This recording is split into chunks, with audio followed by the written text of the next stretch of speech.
boil the water. Then it will be water vapor. Yes. So we will observe that after boiling it, vapors are coming out of the water. Can you see? Yes. Yes. Okay. That is water vapor. That is called water vapor. है ना? When we boil water, stay away.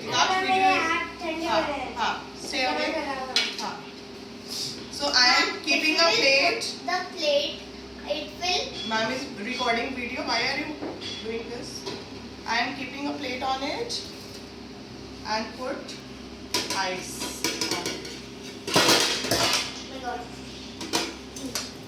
Okay? I will put ice on it. You can't stay away. Don't. It's hot. So leave it. So we will wait for a minute. It will melt. Not melt.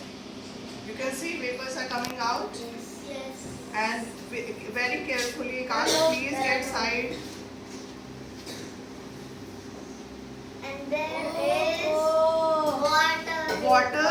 Can you see the water droplets? Yes.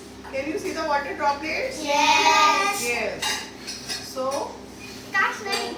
this is very chill. You can touch it. If you touch it, this is very chill. Oh my है ना? God. Okay, leave Oh it. my God. Carefully, It's very है ना? chill. है ना? We will off it. We can collect the water in next.